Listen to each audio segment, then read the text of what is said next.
దేవుని పరిశుద్ధ నామమున మన ప్రభువును రక్షకుడైన యేసుక్రీస్తు ప్రశస్తమైన నామములో హల్లెలూయా హల్లెలూయా. కొలొస్సీయులకు రాసిన పత్రిక 3వ అధ్యాయం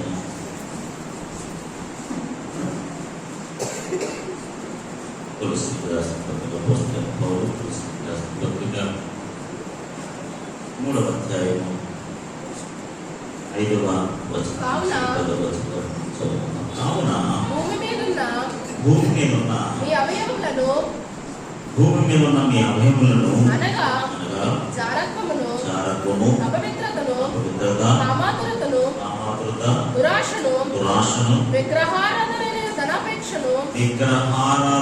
ధనాపేక్షను చంపేయండి. వాటి వలన దేవుని యొక్క ఉగ్రత అవిధేయుల మీదకు వచ్చును. పూర్వము వారి మధ్య జీవించినప్పుడు మీరును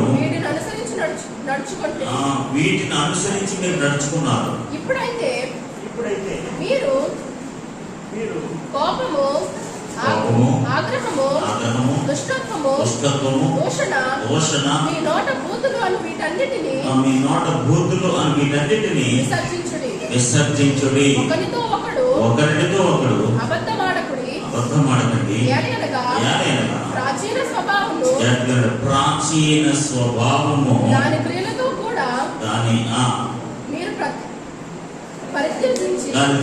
కూడా మీరు దాన్ని పరిత్యజించి జ్ఞానము కలుగు నిమిత్తము దాన్ని సృష్టించిన వారి పోలిక చొప్పున నూతనపరచబడుచున్న నవీన స్వభావం ధరించుకొని ఉన్నారు. ఆమేన్. హల్లెలూయా హల్లెలూయా.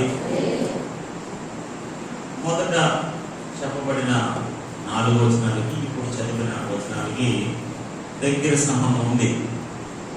ఏమంటాడంటే అపోస్తలుడైన పౌలు తన ముందు చెప్పినటువంటి గొప్ప సత్యాలు, పరలోక సంబంధమైన విషయాలు, వీటిని ఆధారం చేసుకుని, వాటిని బేస్ చేసుకుని, ఎందుకంటే మీరు పైన వాటి కింద మనుషుల ద్వారా మీరు ఆయన సింహాసనాన్ని మీరు ఆధిక్యత పొందుకుంటారు. ఆమేన్. హల్లెలూయా హల్లెలూయా. ఆ జీవము మీ కొరకు దాచిపెట్టబడి ఉంటుంది. అంత మాత్రమే కదా, మహిమ ప్రత్యక్షతలో మీరు కూడా పాలుభాగస్తులై ఉంటారు. ఆమేన్. హల్లెలూయా హల్లెలూయా. కాబట్టి ఆ పైన వాటి మీద మన మనసు ఉంచడం వల్ల పర సంబంధమైన ఆశీర్వాదాలు మీరు పొందుకుంటారు అని చెప్తూ, అందుచేత అందుకని అక్కడ వచనంతో స్టార్ట్ కావున పైన వాటి మీద మన మనసు ఉంచడం వల్ల అలాంటి పర సంబంధమైన ఆశీర్వాదాలు మనం పొందుకుంటాం. మన జీవము క్రీస్తులో ఉన్నది. ఆమేన్. హల్లెలూయా. మహిమకరమైన భవిష్యత్తు దేవుడు మన వరకు దాచి ఉంచాడు. ప్రతి విశ్వాసికి, క్రీస్తును అంగీకరించిన ప్రతి బిడ్డకి మహిమకరమైన ఒక ఉన్నతమైన భవిష్యత్తుని దేవుడు ప్రతి విశ్వాసికి స్థిరపరిచాడు. ఆమేన్. హల్లెలూయా. అలాంటి భవిష్యత్తు కలిగిన మనం, అలాంటి ఆధిక్యత కలిగిన మనం, అలాంటి ఆశీర్వాదంతో కూడిన గొప్ప వాక్యాన్ని అనుభవించబోతున్నాం. మనం ఎలా ఉండాలంటే ఆ విధంగా మనం ప్రవర్తించాలి. ఆమేన్. హల్లెలూయా. పర సంబంధమైన ఆలోచన కలిగిన మనసు కలిగిన బిడ్డల వలె మనం ప్రవర్తించాలి. ఎందుకంటే మన మహిమ కలిగిన భవిష్యత్తు అక్కడ ఉంది, అలా ఉంది. ఆమేన్. భూ సంబంధంగా లేదు, భూ సంబంధ విషయాలతో కూడిన విధంగా లేదు. అందుచేత మన ఆలోచనలు, మన మనసులు అన్ని పైన వారి వల్ల ఉన్నాం కాబట్టి, అందుచేత మీరేం చేయాలంటే ఈ భూ సంబంధమైన అవయవాలన్నింటినీ కూడా రూపుమాపేయాలి. వాటన్నింటినీ మీరు చంపేయండి. ఆమేన్. హల్లెలూయా. మనం పైవారం కాబట్టి కింద వాటిని చంపేయాలి. మన ఆలోచన పైన ఉంటాయి కాబట్టి కింద వాటి మీద మన ఆలోచనలు ఉండకూడదు. భూ సంబంధమైన విషయాలు ఇవేమీ కూడా మన ప్రభావితం చేయకూడదు. ఆమేన్. హల్లెలూయా. ఇప్పుడు మనం చదివిన వాక్యాలన్నీ కూడా, తెలుగు మన రెఫరెన్స్ అందులో విషయాలన్నీ కూడా ఎక్కడో ఒక చోట మనం ప్రభావితం చేస్తాయి. ఏదో ఒక విషయం, ఒక ధనాపేక్ష కావచ్చు, ఒక అబద్ధం ఆడడం కావచ్చు, లేదా ఒక మోసం చేయడం కావచ్చు, ఒక కోపం కావచ్చు, ఒక ఆగ్రహం కావచ్చు, లేదా ఒక దూషణ కావచ్చు, ఏదో ఒకటి మన క్రైస్తవ ఆధ్యాత్మిక జీవితంలో మనం ప్రభావితం చేస్తూ ఉంటుంది. ఇప్పుడు పౌలు ఏమంటాడంటే దాన్ని మీరు రూపుమాపండి, దాన్ని మీరు చంపేయండి, దాన్ని మీరు విసర్జించండి. ఆమేన్, హల్లెలూయా. చూడండి 5వ వచనం. కావున భూమి మీద ఉన్న మీ అవయవములు, ఆమేన్, హల్లెలూయా. ఏంటంటే భూమి మీద ఉన్న అవయవాలు అంటే ఏంటి? జనరల్ గా శరీరానికి అవయవాలు ఉంటాయి, అంతే కదా. శరీరానికి ఏముంటాయి? అవయవాలు ఉంటాయి. ఏంటి? కాళ్ళు, చేతులు, ముక్కు. ఇప్పుడు లోకంలో కూడా కొన్ని అవయవాలు ఉంటాయి అక్కడ, అవి ఇవి. ఆమేన్. శరీరానికి ఎలాగైతే అవయవాలు ఉంటాయో లోకానికి కూడా కొన్ని అవయవాలు ఉన్నాయి. అందుకే యేసుప్రభువు మత్తయి సువార్తలో ఏమంటారు తెలుసా? 5వ అధ్యాయం 29:30. మీ కుడి కన్ను నిన్ను అభ్యంతరపరచిన యెడల, మిమ్మల్ని అభ్యంతరపరచిన యెడల దాన్ని పెరిగిపోయేమో నీ యొద్ద నుండి పారవేయము. నీ దేహమంతయు నరకములో పడవేయబడకుండా నీ అవయవములలో ఒకటి నశించడానికి ప్రయోజనమే కదా. నీ కుడి చెయ్యి నిన్ను అభ్యంతరపరచిన యెడల దాన్ని నరికి నీ యొద్ద నుండి పారవేయము. నీ దేహమంతయు నరకంలో పడకుండా నీ అవయవములో ఒకటి నశించడానికి ప్రయోజనకరము కదా. అంటే దాని అర్థం ఏంటంటే తీసేయమని కాదు, పారం ఏమంటే వర్ణం సరిగ్గా లేకుండా సరి తీసేయడం కాదు, తీసేయడం కాదు. ఆమేన్, హల్లెలూయా. పెరిగిపోయినట్టు సంవత్సరం పడేమని కట్ చేసేమని కాదు. లోక సంబంధమైన అవయవాన్ని ఎలాగైతే మనం చనిపోయాలో, ఆమేన్, శరీరం అవయవాలు ఏదైనా సరిగ్గా లేకపోతే మనం వాటిని రూపుమాపాలి. హల్లెలూయా. షుగర్ పేషెంట్ కానీ అలా కట్ చేసేమని కాదు. ఆమేన్, హల్లెలూయా. వాడేపోతే కట్ చేయడం అలా కట్ చేయడం కాదు. కట్ చేయడం అంటే తీసి పారవేయమంటే ఆ మనసులోంచి, ఆ పరిస్థితిలోంచి అది దూరం చేయమని. ఆమేన్, హల్లెలూయా, హల్లెలూయా. ఇప్పుడు శరీరానికి ఎలాగైతే అవయవాలు ఉంటాయో లోకంలో కూడా కొన్ని అవయవాలు ఉన్నాయి. ఆమేన్, హల్లెలూయా, హల్లెలూయా. వాటిలో ఏ ఒక్కటి కూడా మన ప్రభావితం చేయకూడదు. ఆమేన్. వాటన్నిటిని మనం విసర్జించాలి. వాటన్నిటిని మనం ఏం చేయాలంట? రూపుమాపాలి. వాటన్నిటిని మనం ఏం చేయాలి? చంపివేయాలి. ఆమేన్, హల్లెలూయా. చెప్పేటువంటి ఏంటండి? జీవము లేకుండా చేయాలి. ఆమేన్. కావున భూమి మీద మీ అవయవములను అనగా జారత్వము, వీటన్నిటి గురించి పర్టికులర్ ఉపదాని గురించి చదవాలంటే మనకు సమయం లేదు. ఇవన్నీ చదవాలంటే మనం అంత ఓపిక, అంత టైం కూడా మనకు లేదు. అనగా జారత్వము, అపవిత్రతను, దురాశను, ఇవన్నీ కూడా లోకంలో ఉన్న అవయవాలు. ఆమేన్. శరీరానికి మనకి ఎలాగైతే అవయవాలు ఉన్న లోకంలో కొన్ని అవయవాలు ఉన్నాయట. అవి లోకంలో ఉన్న అవయవాలు. అవి లోకంలో ఉన్న అవయవాలు లోకంలో ఉన్న మనల్ని ఏం చేస్తాయి తెలుసా? పాడు చేస్తాయి. అలా పాడు చేసే అవయవాలు మనం ఏం చేయాలంటే రూపుమాపాలి, అంటే చంపివేయాలి. ఆమేన్, హల్లెలూయా. చూడండి, దురాశను, విగ్రహారాధనైన ధనాపేక్షను మీరు చంపివేయండి. ఆమేన్, హల్లెలూయా. ధనాపేక్ష అనేది ఎలాంటిదట? అంటే ధనం మీద ఎక్కువ అపేక్ష, అంటే అపేక్ష, ఆశ. ధనం మీద ఎక్కువ ఆశ ఉంటేనంట అది ఎలాంటిదట? విగ్రహారాధనతో కూడిన విగ్రహారాధనైన ధనాపేక్షను మీరు చంపివేయండి. ఆమేన్, హల్లెలూయా. జనరల్ గా ఇది ప్రతి ఒక్కరిలో కామన్ గా ఉండేది, అవునా కదా? ప్రతి ఒక్కరిలో ఎంతో కొంత పైన 4 అందరిలో కనిపించకపోయినా ఈ చివరి మాత్రం ప్రతి ఒక్కరిలో జనరల్ గా కనిపించే పద్ధతి. దేవునికి స్తోత్రం కలుగునుగాక. హల్లెలూయా, హల్లెలూయా. మానవులైన ప్రతి ఒక్కరు కూడా ఏదో ఒక విషయంలో ధనాన్ని అపేక్షించేవారై ఉంటారు. బైబిల్ గ్రంథంలో మనం చూసినట్లయితే ధనాన్ని ఎవరైతే అపేక్షించారో, ధనం పట్ల ఎంతో ఎవరైతే వ్యామోహం పెట్టుకున్నారో ఖచ్చితంగా వారందరూ నశించిపోయినట్లుగా బైబిల్ గ్రంథంలో మనం చూస్తున్నాము. హల్లెలూయా, హల్లెలూయా.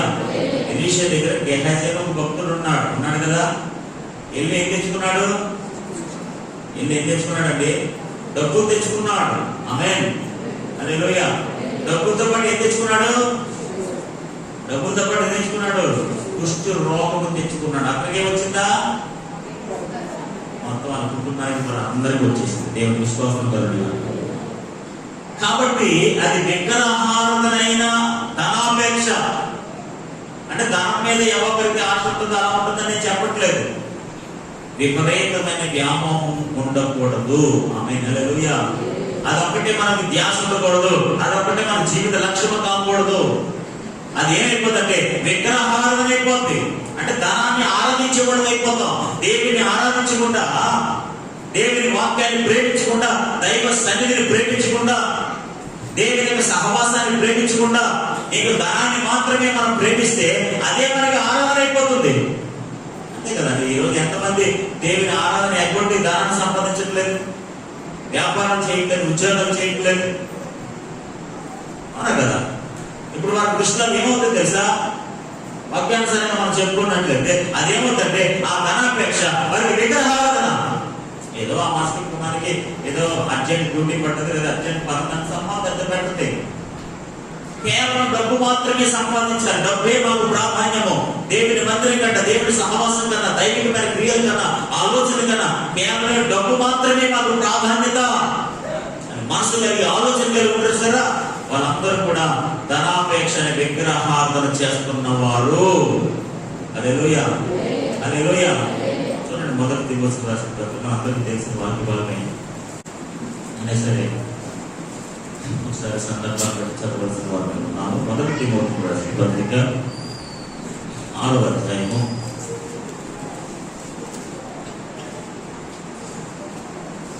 6వ అధ్యాయము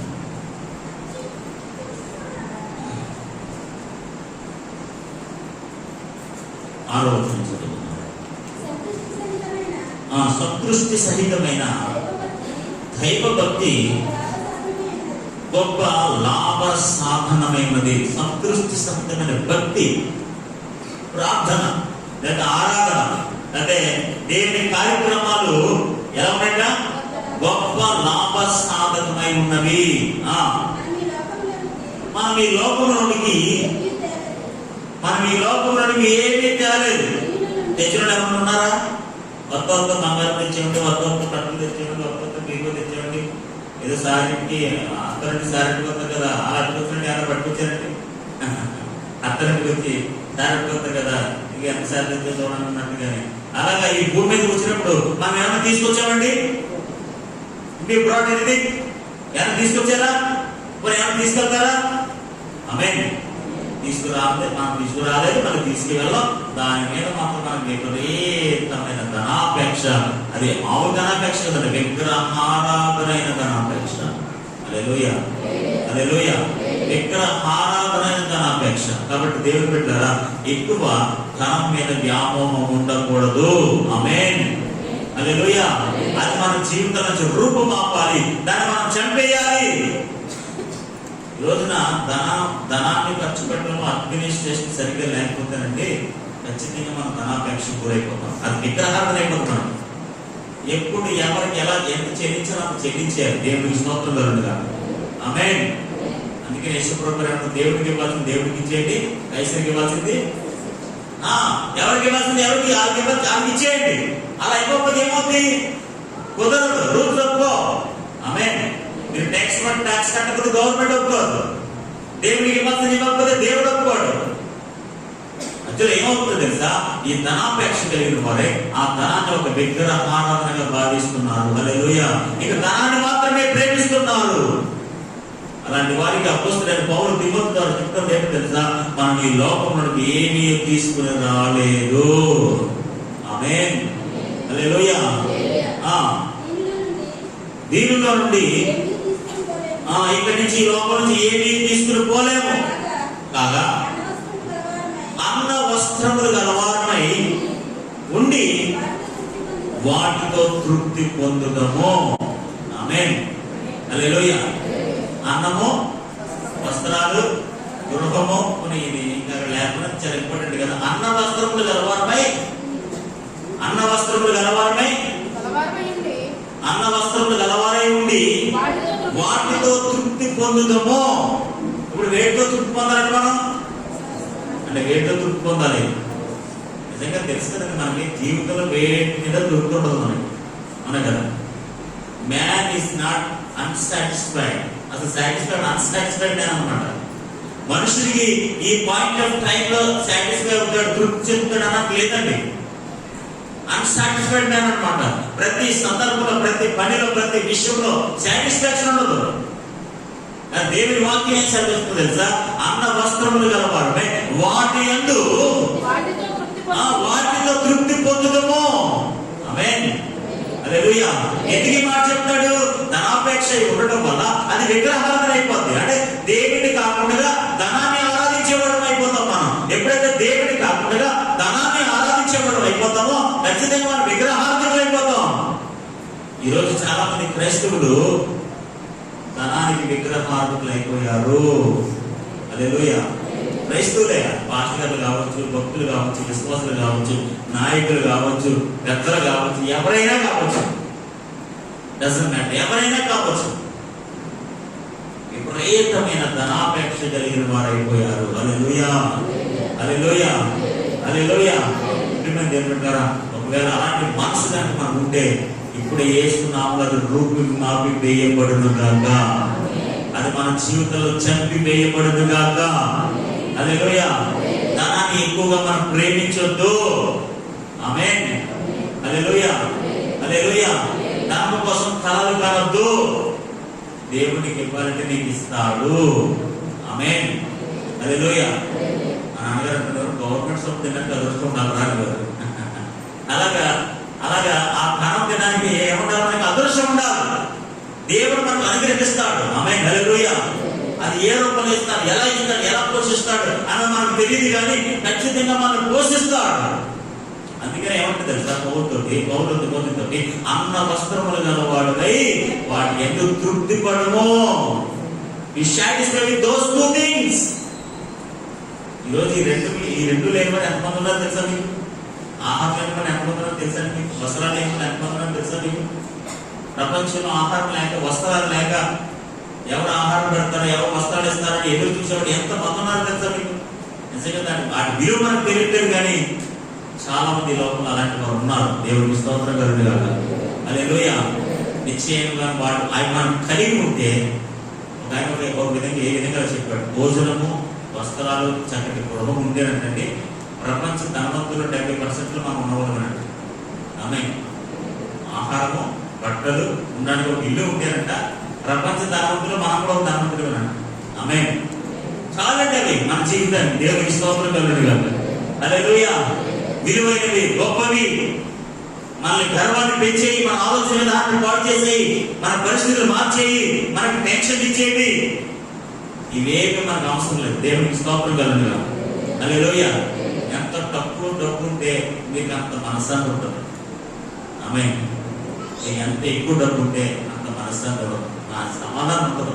హల్లెలూయా. నెమ్మది ఉండదు. రాత్రి మీకు నిద్ర పడదు. మీకు చక్కగా హాయిగా నిద్ర పట్టాలంటే మన దగ్గర ఏమీ డబ్బు ఉండకూడదు.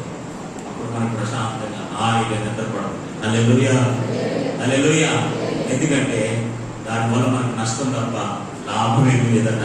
అది ఎలాంటిది తెలుసా? దగ్గర ఆడలతో ఉండిన ధనాపేక్షని మీరు చంపివేయుడి. ఆమేన్.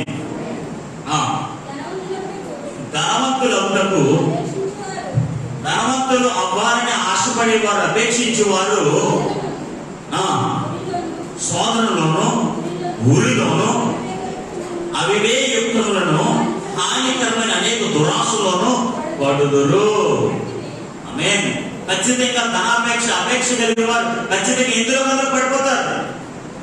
మోసంలో పడిపోతారు, ఏదో ఇందులో పడిపోతారు, ఏదో ట్రాక్ లో పడిపోతారు, ఎందులో పడిపోతారు. ఎందుకంటే ఎప్పుడు ఎలా ఉంటుందంటే ధనాపేక్ష, ధనం వ్యామోహమే ఉంటుంది కాబట్టి ఖచ్చితంగా ఏదో ట్రాక్ లో పడిపోతారు.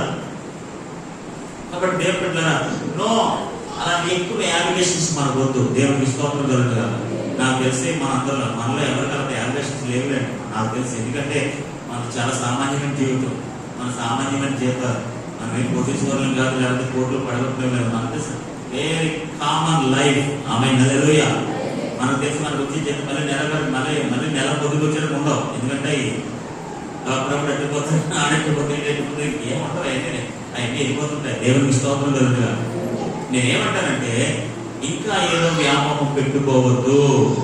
ఇంకా ఏదో సాధించాలి, ఇంకేదో సంపాదించాలి, ఇంకేదో కూడగట్టాలి, ఇంకేదో చేసేయాలి అనే వ్యామోహంలో బ్రతకొద్దు. దాన్ని పూజించద్దు. దానికోసం దేవుడిని దూరం చేసుకోవద్దు. దానికోసం వాక్యానికి దూరం అవ్వద్దు. దేవుని సహవాసానికి దూరం అవ్వద్దు. ఆమేన్.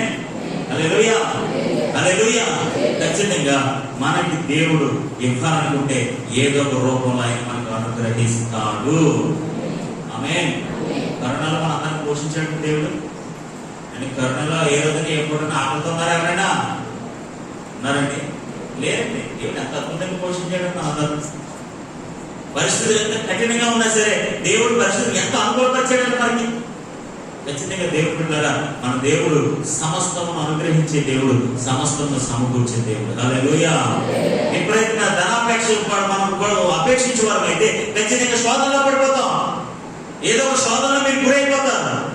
ఖచ్చితంగా దాని మీద మన దృష్టి పెట్టకూడదు. హల్లెలూయా. అట్టివి మనుషులను నష్టంలోను నాశనంలోను ముంచివేయను. అటు ఏం చేస్తుంది తెలుసా? మనుషుల్ని నాశనంలో ముంచేస్తాయంట, నష్టంలో ముంచేస్తాయంట. పదవచనం. ఎందుకనగా ధనాపేక్ష సమస్త కీడుకు అదే మూలం. ఈ ప్రతి కీడు ఏదైనా కీడు ఉందంటే దానికి మూలం ఇదే. ఆమేన్. ఒకటి చంపేయాలనుకోవడానికి దానికి మూలం ఇదే. ఒకటి పాడు చేయాలనుకోవడం దానికి మూలం ఇదే. ఏంటది? ధనాపేక్ష. ఒకరితో అబద్ధం ఆడాలనుకున్నాడే దానికి మూలం ఏంటి తెలుసా? ఇదే. ఒకరికి ఏదైనా అన్యాయం చేయాలనుకుంటే దానికి మూలం ఇదే. తల్లిదండ్రుల దగ్గర అబద్ధం ఆడాలనుకున్నాడంటే దానికి మూలం ఇదే. ఒక స్నేహితుడి దగ్గర డబ్బులు తెప్పేయాలనుకున్నాడంటే దానికి మూలం ఇదే. ఏంటది? ఏంటది? ధనాపేక్ష. డబ్బులు కావాలి.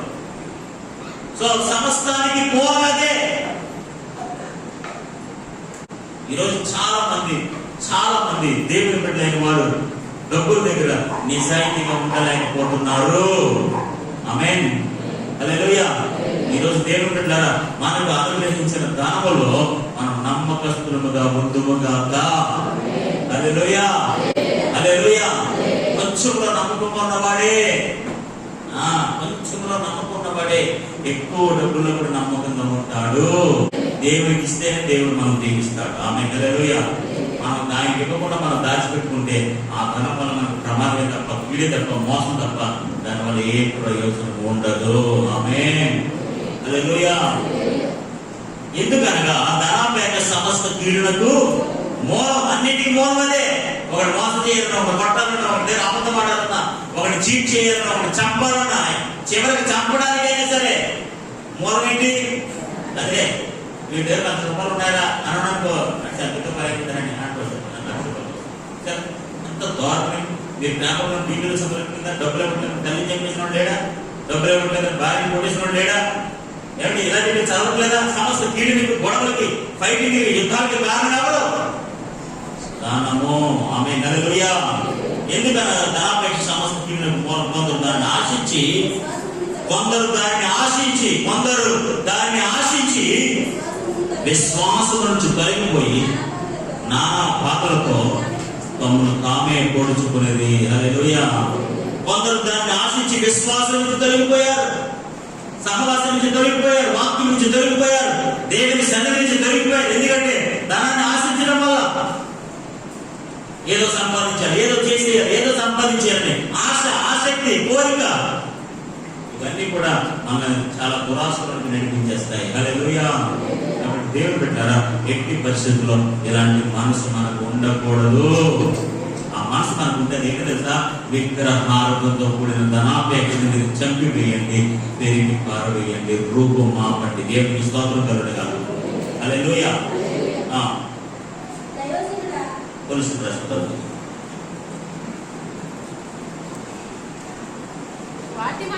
వాటి వలన వీటి వలన పైన వాటి వలన లోక సంబంధమైన, భూ సంబంధమైన అవయవాల వలన దేవుని ఉగ్రత అవిధేయుల మీదకు వచ్చును. ఆమేన్. హల్లెలూయా. పైన వాటి వలన ఏం జరుగుతుంది తెలుసా? దేవుని యొక్క కోపము, ఉగ్రత అనగా ద యాంగ్రీ ఆఫ్ గాడ్. దేవుని యొక్క కోపము అవిధేయుల మీదకు వచ్చును. వారి మీద కోపం వచ్చేస్తుంది దేవుడికి. ఎందుకంటే పైన ఉన్న వాటి వలన దేవుడికి కోపమే కానీ దేవుడు శాంతించడు, దేవుడు సంతోషించడు. ఆమె హల్లెలూయా. పైన ఉన్న వాటి వలన, భూ సంబంధమైన వాటి వలన దేవుడికి ఏమొస్తుంది తెలుసా? కోపం వస్తుంది. ఎవరైనా ఏదో విషయంలో తప్పు చేస్తే మనకి ఏమొస్తుంది? కోపం వస్తుంది. జనరల్గా దేవుడికి కూడా కోపం వస్తుంది. దేవుడి యొక్క ఉగ్రత అవి దేవుడి మీద వచ్చును. ఖచ్చితంగా దేవుని యొక్క కోపం వారి మీదకి వచ్చేస్తుంది. ఈరోజు దేవుని యొక్క కోపం మన మీదకి రాకుండా ఉండాలని అంటే పైన ఉన్న వాటిని అన్నింటినీ కూడా రూపుమాపాలి, చంపేయాలి. దేవునికి స్తోత్రం కలుగును గాక. హల్లెలూయా. ముఖ్యంగా విగ్రహార్థమైన ధనాపేక్షను మనం ఖచ్చితంగా మన జీవితంలో నుంచి చంపి పాడివేయాలి. అలా చంపేస్తేనే ఖచ్చితంగా దేవుని ఉగ్రత నుంచి మనం తప్పించబడతాం, దేవుని కృపను మనం పొందుకుంటాం. దేవునికి స్తోత్రం కలుగును గాక. హల్లెలూయా. పూర్వము వారి మధ్య జీవించినప్పుడు మీరును వీటిని అనుసరించి పూర్వము మీరు వాటిని అనుసరించి నడుచుకున్నారు, ఆ ప్రకారమే వెళ్ళారు, ఆ విధమైన అవయవాలు కలిగి ఉన్నారు. కానీ ఇప్పుడు మనం ఏం చేయాలి తెలుసా? వాటన్నింటినీ చంపివేయాలి. ఎందుకంటే మన మనస్సు మన క్రీస్తునందు లేపబడిన వారమై, ఆమేన్ హల్లెలూయా, క్రీస్తునందు లేపబడిన వారమై, భూ సంబంధమైన ధర్మశాస్త్రంలో మూలపాటలో సమస్యలను చర్చిన వారమై పైన వాటి మీద మనసు పెడుతున్నాం. కాబట్టి పూర్వమైన సంగతులు అన్నింటినీ కూడా విసర్జించేయాలి, చంపేయాలి. అవేమి కూడా ప్రజెంట్ మనం ఉంటున్న ఆధ్యాత్మిక స్థితి మీద ప్రభావం పడకూడదు. ఖచ్చితంగా అవి మన జీవితాలు తొలగిపోవును గాక. ఆమేన్, ఆమేన్. పూర్వము వారి మధ్య జీవించినప్పుడు మీరు అనుసరించి నడుచుకుంటున్నారు. ఇప్పుడైతే మీరు ఇప్పుడైతే మీరు కోపము, ఆగ్రహము, దుష్టత్వము, దూషణ విసర్జించుడి. ఆమె ఇప్పుడైతే కోపము, ఆగ్రహము, దుష్టత్వము, దూషణ, మీ నోటికి వచ్చే బూతులు ఇవన్నీ కూడా ఏం చేయాలట? విసర్జించాలి. ఆమె హల్లెలూయా.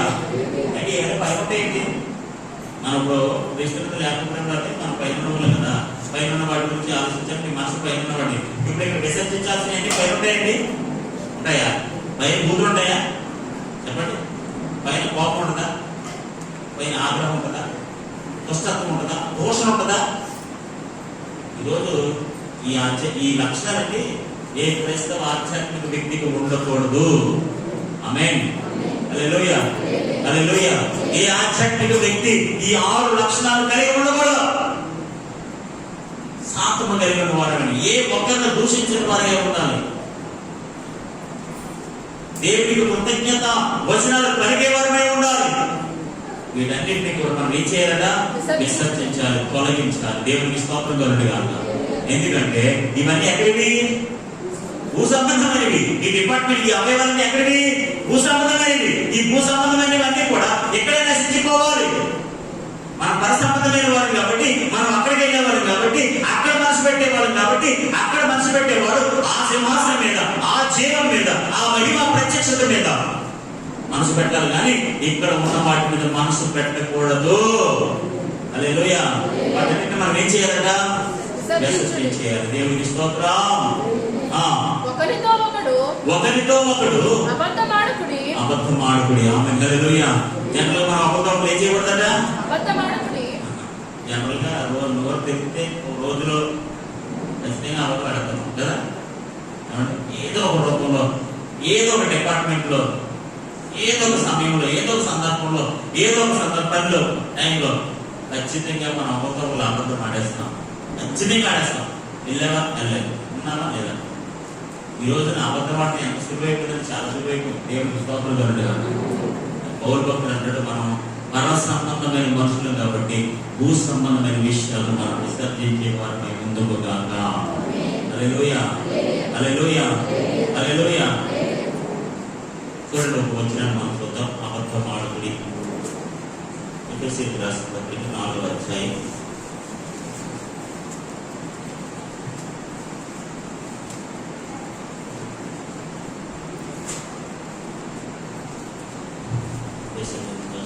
4వ అధ్యాయం 25వ వచనం. మనము ఒకరినొకరము ఉన్నాము కనుక మీరు అబద్ధమాడుట మాని మీరు అబద్ధమాడుట మాని ప్రతి వాడును తన పొరుగు వానితో సత్యమే మాట్లాడవలెను. సత్యము మాత్రమే మాట్లాడవలెను. హల్లెలూయా. మనం ఒకరికొకరికి ఎలా ఉన్నామట?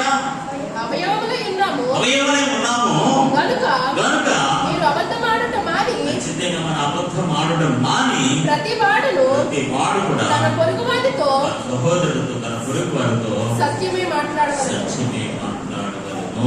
ఆమేన్. హల్లెలూయా. హల్లెలూయా. హల్లెలూయా. అందుకే పౌరుడు కొలసి పత్రికలో అబద్ధం ఆడకుడి. ఆమేన్.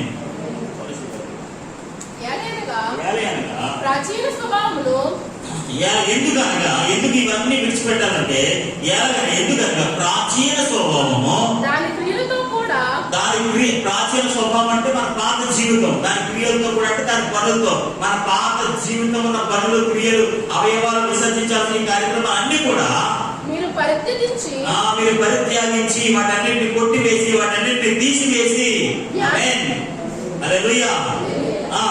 జ్ఞానము కలిగి నిమిత్తము దానిని సృష్టించిన వారి పోలిక చొప్పున నూతన పరచబడుచున్న నవీన స్వభావమును ధరించుకొని ఉన్నారు. ఆమేన్. హల్లెలూయా. ఇప్పుడు మనం అంటే నూతన పరచబడుతున్న నవీన స్వభావాన్ని ధరించుకోవడం అంటే ఏంటి? ధరించుకోవడం అంటే ఏంటండి? వస్త్రాలు ధరించుకుంటాం కదా, వస్త్రాలు తొడుక్కుంటాం కదా, అలాగే ఒక నూతన స్వభావాన్ని ధరించుకోవాలి, తొడుక్కోవాలి. హల్లెలూయా. హల్లెలూయా. బట్టలు కొత్త బట్టలు తొడుక్కోవడం కాదు, తమ నేర్చుకొచ్చి కొత్త బట్టలు కాదు, స్వభావం కూడా నూతన పరచబడాలి. ఆమేన్. హల్లెలూయా. మన ఆలోచన నూతన స్వభావం దాల్చాలి, మన క్రియలు నూతన స్వభావం దాల్చాలి, నూతన స్వభావాన్ని ధరించుకోవాలి. ఆమేన్. ఇప్పుడు కొత్త బట్టలు వేసుకుంటే కొత్త కనపడతారు లేదా? కనపడతారా? చెప్పండి. పాత బట్టలు వేసుకుంటే ప్రాచీన స్వభావం అంటే పాతలో కనపడతారు అన్నమాట కదా. ఇప్పుడు ఓల్డ్ బట్టలకి కొత్త బట్టలు ట్రెండింగ్ బట్టలు తేడా ఉన్నాయి అదే చెప్పండి. ఓల్డ్ బట్టలు ఓల్డ్గా ఉంటారు, ఓల్డ్ బట్టలు వేసుకుంటే మన ఓల్డ్ అంటారు కదా. మనం ట్రెండ్ ఫాలో అవుతాం కదా, అంటే కాంటెంపరీ ట్రెండ్ ఫాలో అవుతాం అవునా కదా. కొత్త బట్టలు వేసుకుంటే కొత్తగా కనపడతారు. పౌలు ఏమంటాడు తెలుసా? నూతనమైన నవీన స్వభావాన్ని ధరించుకోండి. ఆమేన్. క్రీస్తులో ప్రాచీన స్వభావాన్ని పరిత్యాగించి దాన్ని విడాకులిచ్చేసి దాన్ని వదిలించుకొని దాని గురించి వినిపించబడి ఇప్పుడు మీరు ఏం చేస్తారు తెలుసా? నూతనమైన నవీన స్వభావాన్ని మీరు ధరించుకున్న వారై ఉన్నారు.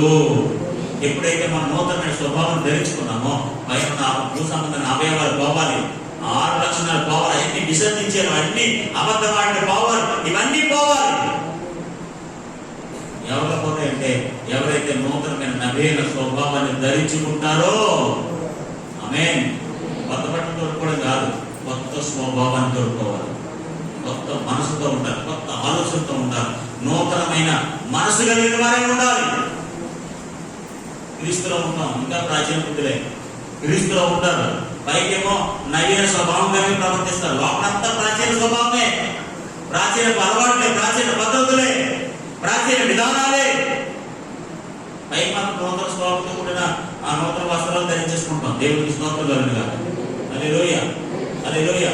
ఆయన కొత్త బూట్లు వేసాడట, మురిపోయి సాక్స్ ఎక్కడట, కొత్త బూట్లు మధ్యే కలతలు మెచ్చిపోతాడు. సాక్స్ మాత్రం మురిపోయి సాక్స్ పంపొచ్చేస్తున్నాడు. ఎక్కడ పంపొచ్చేస్తుందంటే షూ పక్కనే కదా, అందరూ షూ అంటే వస్తుంది, సాక్స్ అయితే అవ్వలేదు. సాక్స్ మాసిపోయింది, సాక్స్ మాసిపోయి పంపి మాంసం దరిద్రం గొప్పది. హల్లెలూయా. ప్రాచీన స్వభావం కూడా అలాంటిదే. దేవునికి స్తోత్రం కలుగునుగా. చూడండి ఎఫెసీయులకు రాసిన పత్రిక 4వ అధ్యాయము